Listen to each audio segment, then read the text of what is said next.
Alors, pour le petit quart d'heure qui reste, je vais développer un petit point, pas deux. J'ai besoin de développer deux ou trois points, mais je vais en faire un seul point, qui fait le lien entre ce qu'on est en train de faire maintenant sur le modèle néoclassique et le modèle keynésien qui fera la suite. L'idée, elle est aussi dans la suite de la logique du circuit. Rappelez-vous qu'on a défini le PIB de plusieurs façons dans le circuit, n'est-ce pas? On a défini le PIB de plusieurs façons. Qu'est-ce qui peut me rappeler ces différentes optiques du PIB? PIB comme ensemble de alors, plus précisément, valeur ajoutée brute, hein? Mais je pense que tu as compris. Hein? Et ça, c'est une façon de voir. Quelle est l'autre façon de voir le PIB comme une somme de quoi? À part que ce soit une somme de valeur ajoutée brute. Oui. La somme des richesses produites, c'est des valeurs ajoutées, c'est la même chose. Est-ce qu'il y a une autre version du PIB? Attention, si vous les avez oubliés, il faut regarder le document que je vous ai posté. Est-ce que vous suivez là? Hein? On a bien défini le PIB comme étant une somme de revenus. Il ne faut pas les oublier. Hein? Et il y a une autre façon aussi de voir le PIB, une troisième façon. Laquelle? C'est, oui. On dit ou l'ensemble des dépenses finales, ou l'ensemble, c'est la même chose que qu'est-ce qu'on a fait avec ces revenus, c'est-à-dire les dépenses finales ou les demandes finales, n'est-ce pas? Qui sont consommer, investir, n'est-ce pas? Exporter, C plus I plus G plus X moins M, n'est-ce pas? On a plusieurs façons de voir le PIB, plusieurs versions. Il faut bien les maîtriser. Il y a toujours des questions là-dessus dans les examens. Hein? Tout est expliqué dans vos documents. Alors, il y a une autre chose que je voulais que l'on retienne, que l'on comprenne, je l'ai déjà expliqué, c'est la différence entre PIB nominal et PIB réel. Très bien. Alors, cette distinction-là,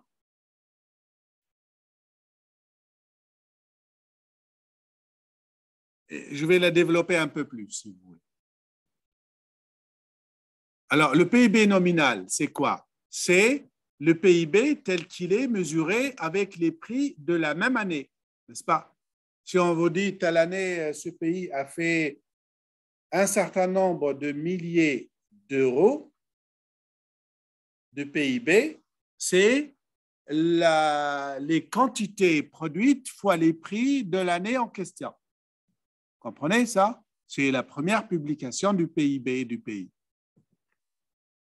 Bien sûr, ce PIB, je vais le noter là, le PIB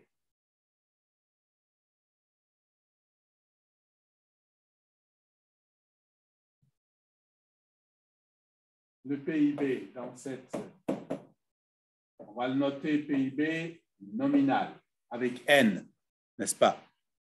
C'est tant de milliers de dollars ou d'euros, n'est-ce pas? Ce PIB-là, c'est des valeurs, n'est-ce pas? Quand on dit valeur, ça veut dire que c'est des prix fois quantité de toute chose qui a été produite. C'est noté ainsi P0 fois Q0. Pourquoi 0? Parce que c'est l'année 0, par exemple. L'année 0, on va dire l'année 2020. On prend les quantités produites en 2020, toutes valorisées au prix, à leur prix de 2020, nous obtenons le PIB nominal de 2020, qui est une somme de prix qui va de zéro, enfin de tous les biens I. D'accord? Il ne faut pas que vous ayez peur de cette expression. Que veut dire ce signe-là, sigma? Qu'est-ce qu'il signifie? La somme de toute une série de choses. D'accord? OK. Il faut imaginer que les prix, c'est des prix avec des I allant de 1 jusqu'au nombre de biens. Bon, je vais changer la notation ici et mettre 1. Ou plutôt, on va dire 20. Allez, 2020. Ça vous va comme ça? Les quantités produites en 2020, chacune fois son prix de cette année 2020. On fait la somme, on trouve le PIB de 2020. D'accord? On a le PIB de 2020. Ce PIB-là, c'est le PIB nominal de 2020. Quand vous entrez sur le site du lycée, c'est ça que vous trouvez en premier. Ça, c'est le PIB nominal. Et à côté de ça, l'INSEE publie. Vous imaginez que c'est difficile de calculer un PIB réel, comme s'il n'y avait pas de monnaie, n'est-ce pas? C'est difficile, parce que le réel et le monétaire, c'est une imagination chez les néoclassiques. Allez comprendre qu'est-ce que c'est que le PIB réel dans une économie comme s'il n'y avait pas de monnaie. C'est difficile. Donc, on met à la place ce qu'on appelle un autre PIB qui est le PIB de la même année calculé avec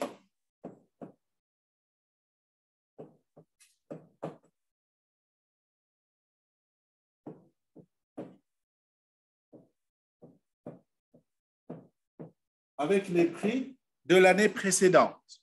Vous voyez, on prend la somme en question avec des prix de 2019 fois les quantités de 2020.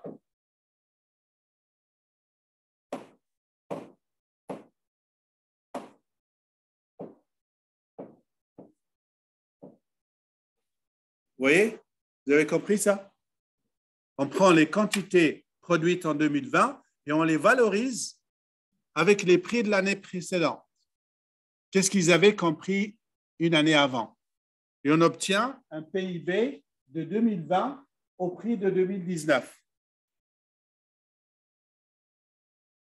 À quoi ça sert de faire ce PIB-là? Ce n'est pas un PIB réel, mais c'est un PIB qui, qu'est-ce qu'il a de particulier? Il enlève l'effet de l'augmentation des prix entre 2019 et 2020. Il donne donc la véritable augmentation des quantités produites. Vous suivez un peu, non? Donc, on peut faire le même raisonnement pour un PIB de l'année N au prix de N-1 ou PIB de l'année N au prix d'une année, on dit à base 100, année N égale 100. N'est-ce pas? Ça veut dire que c'est somme des prix base 100 fois les quantités de l'année N. D'accord? On évalue le PIB d'une économie avec les quantités de l'année en question, mais les prix d'une année de base, d'une année de référence. Par exemple, actuellement, en France, l'année de référence pour calculer des PIB qui écartent l'effet de l'inflation, c'est l'année 2014. La base change tous les 5 ans.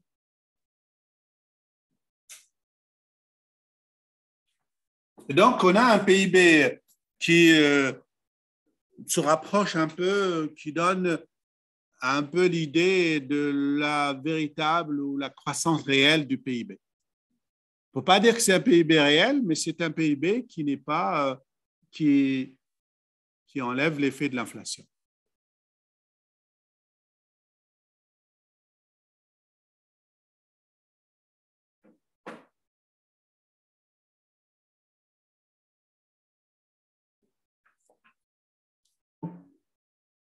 Alors, vous avez un point qui est à connaître dans cette... vous avez compris les deux PIB, là? Le PIB nominal et le PIB au prix d'une année précédente ou une année de base. Qui n'a pas compris quelque chose là-dedans avant de continuer? Je pense que c'est des choses que vous connaissez du lycée, non? Très bien. Qui n'a pas connu ça au lycée? Tu as peut-être pas le même bac que tes camarades? C'est quel bac? Mais peut-être que non, vous n'avez pas fait ça. En tous les cas, vous avez, à côté de ça, vous avez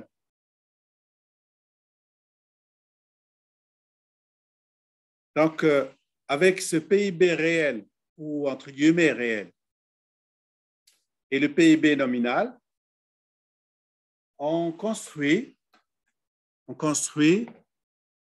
ce qu'on appelle un déflateur implicite du PIB ou du prix du PIB. Il s'appelle le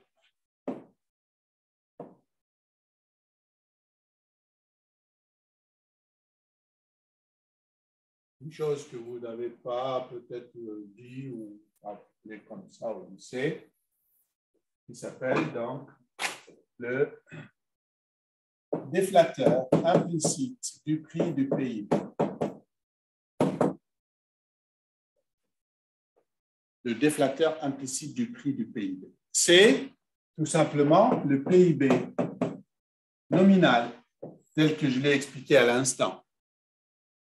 Le PIB avec des quantités de l'année valorisées au prix de la même année. Le PIB nominal. Divisé par le PIB que j'appellerai réel ici, mais en fait, voilà, le PIB N sur 100, par exemple, ou PIB nominal divisé par PIB N par rapport à N-1. Ceci s'appelle le déflateur implicite du PIB. À quoi il sert, ce déflateur? Il sert à déterminer l'effet inflation cette année-là dans un pays. Le déflateur implicite du prix du PIB, c'est le rapport entre le PIB nominal d'une économie et le PIB de la même année du même pays obtenu avec un prix de référence, que ce soit une année précédente ou une année de base. Ce rapport est un indicateur de l'évolution du PIB qui est uniquement dû à l'inflation.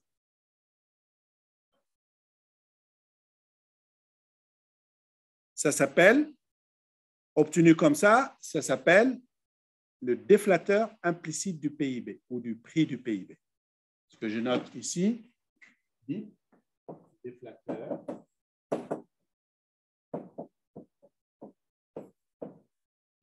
implicite du prix. Il s'agit de prix. Mais ce déflateur, c'est-à-dire un indicateur d'inflation, qui est extrait du calcul du PIB. Ça veut dire que c'est un indicateur de l'inflation déduit du calcul du PIB. Comprenez bien une chose. Je vais, regardez bien où est-ce que je vais vous amener. Je vais vous amener à l'idée que ce déflateur implicite du prix du PIB obtenu, attention, je suis en train de faire une définition précise qui est objet de QCM. Je répète, ce déflateur du prix implicite du prix du PIB, calculé comme un rapport entre un PIB nominal d'une année donnée et d'un PIB d'une année précédente, PIB exprimé en prix d'une année précédente ou d'une année de référence plus éloignée. Ce rapport-là, ce déflateur implicite du prix du PIB, est un indicateur de l'évolution des prix entre l'année en cours et l'année de référence, ou l'année précédente si on a utilisé un PIB de l'année précédente ou un prix de l'année précédente. C'est un indicateur de l'inflation. Donc, le DIP du PIB, déflateur implicite du prix du PIB, est un indicateur de l'inflation. J'expliquerai la prochaine fois pourquoi il est différent d'un autre indicateur de l'inflation qui s'appelle, que vous connaissez tous. Quel est l'indicateur de l'inflation utilisé couramment dans un pays? Il porte un nom que vous connaissez tous et qui n'est pas le déflateur du PIB. Il s'appelle l'IPC, l'indice de prix à la consommation. C'est un indice publié tout le temps dans les journaux. C'est aussi un indicateur d'inflation. J'expliquerai la prochaine fois, tout à l'heure avec vos camarades, et vous verrez la vidéo, la suite de celle-là, pourquoi l'IPC, indicateur d'inflation, est différent de cet autre indicateur d'inflation qui est le DIP du PIB. OK.